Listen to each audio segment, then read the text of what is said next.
All welcome back to my channel. तर कसे आहात तुम्ही सगळेजण? आय होप तुम्ही सर्वजण छान मस्त आणि मजेत असाल. तर सकाळचे वाजलेले आहे 6 आणि 6 वाजता उठून मी सगळी घराची आवरावर करत आहे. तर आज आहे गुढीपाडवा, म्हणजे आपल्या मराठी लोकांचं मराठी नवीन वर्ष. तर त्याच्याच तुम्हा सगळ्यांना नवीन वर्षाच्या खूप खूप शुभेच्छा. तुम्हा सगळ्यांचं हे नवीन वर्ष खूप छान आनंदात आणि ऐश्वर्यात जाऊ दे. सोबतच तुमच्यासोबत माझंसुद्धा छान वर्ष जाऊ दे, हीच मी ईश्वरचरणी प्रार्थना करते. आणि मग बघा, कामं वगैरे झाले मस्तपैकी. यांचं चालू होतं दाराला तोरण लावण्याचं काम. नंतर मी फ्रेश झाले, मस्त आंघोळ वगैरे करून. सकाळचे वाजले होते 7. तर हा व्हिडिओ मी आजचा शेअर करत आहे तुमच्यासोबत. तर हा व्हिडिओ पूर्ण कंटिन्यू करा, तुम्हाला समजेलच व्हिडिओमध्ये मी काय काय शेअर केलेलं आहे ते. सण येतो तेव्हा घर हसतं, पण त्या हास्यामागे तिची मेहनत असते. पहाटेच्या सड्यापासून ते रात्रीच्या पंगतीपर्यंत ती कधीच थांबत नाही. सर्वांच्या आवडीनिवडी जपता जपता ती स्वतःला विसरून जाते. सण म्हणजे फक्त उत्साह नाही, तर तिने मायेने विणलेली एक घर असतं, कारण तिच्याशिवाय सणाला पूर्णत्वच नसतं. सकाळचा पहिला किरण खिडकीतून आत येतो तेव्हाच तिची लगबग सुरू होते. घराचा कोपरा झाडून काढताना ती फक्त कचरा साफ करत नाही, तर घराला एक नवी उमेद देते. फरशी पुसताना घराचा आरसा लख्ख करते आणि मग वळते आपल्या हक्काच्या कोपऱ्याकडे, म्हणजेच स्वयंपाकघराकडे. तो फोडणीचा खमंग सुवास आणि डब्यांची गडबड, यातच तिचं संपूर्ण विश्व सामावलेलं असतं. ही तिची रोजची कामं नाहीत, तर घराला घरपण देणारी तिची माया आहे.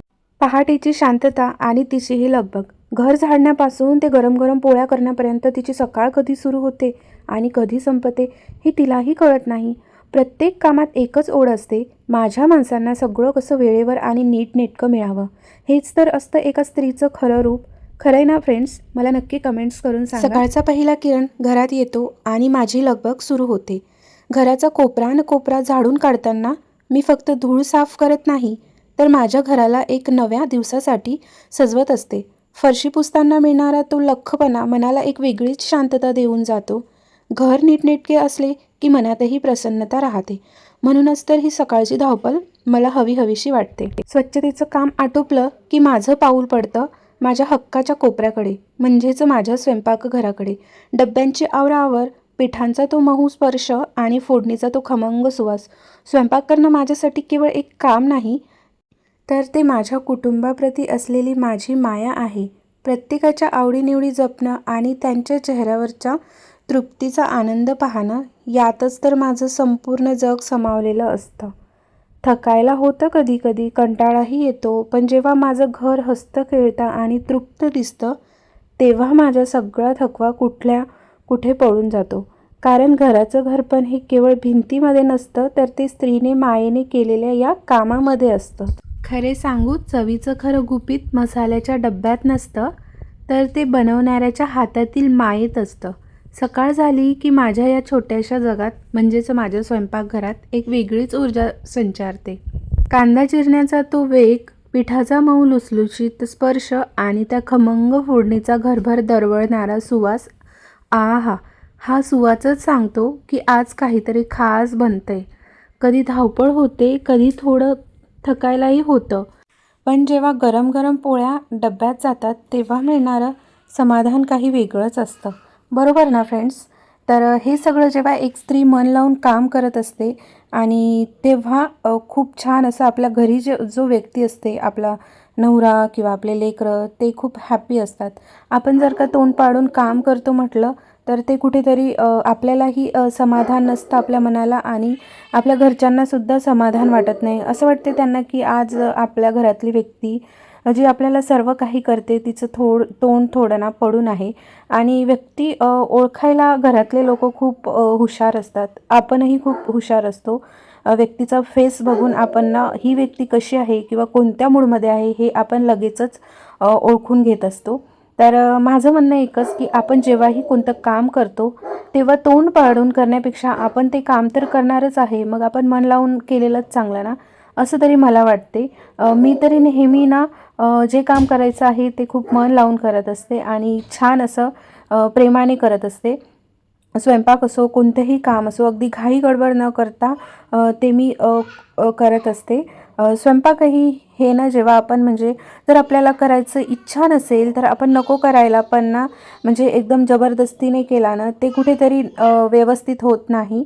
त्याच्यामुळेच माझं प्रत्येक स्त्रीला एक सांगणं आहे की आपण कोणतेही काम करताना व्यवस्थित करायला पाहिजे. फॉर एक्झाम्पल मी इथे ना व्हिडिओ शूट केला, सर्व केलं.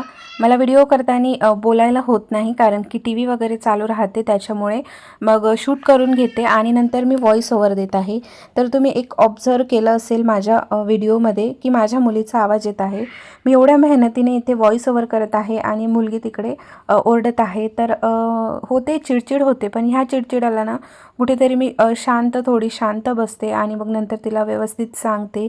तर नंतर ती शांत होते. सर्वात आधी तर मी शांत होते. माझं मूड थोडंसं चिडचिड होतं, पण तेव्हा आपलं कर्तव्य असतं की आपण शांत राहायला पाहिजे थोडंसं. जर त्या चिडचिडीमध्ये आपण म्हणजे थोडं तिलाही रागावलं, तिला रट्टे देऊ, काहीही केलं तरी मग नंतर आपणच पस्तावून जाणार. म्हणून मग मी असं काहीही करत नसते.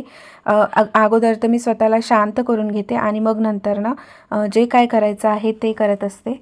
तर इथे ना आज आहे गुढीपाडवा, तर गुढीपाडव्याची ना ही थोडी लगबग चालू आहे. तर सकाळी सकाळी मस्तपैकी मी ना स्वयंपाक करून घेतला. स्वयंपाकामध्ये मी ना आज साधंच केलेलं आहे. खरं तर गुढीपाडव्याला ना पुरण वगैरे टाकत असते, पण खरं सांगू का आमच्याकडे ना पुरण कोणीच खात नाही. मग ते फक्त नैवेद्यापुरतं मी थोडंसं गोड काहीतरी करणार आहे. गोड ना आवडतच नाही, त्याच्यामुळे मग मी पुरणपोळी स्किप केलेली आहे. आणि आत्ताच होळी झाली होती ना, तेव्हाच पुरण केलं होतं. मग त्याच्यामुळे एवढं लवकर लवकर तर खाणं होणार नाही.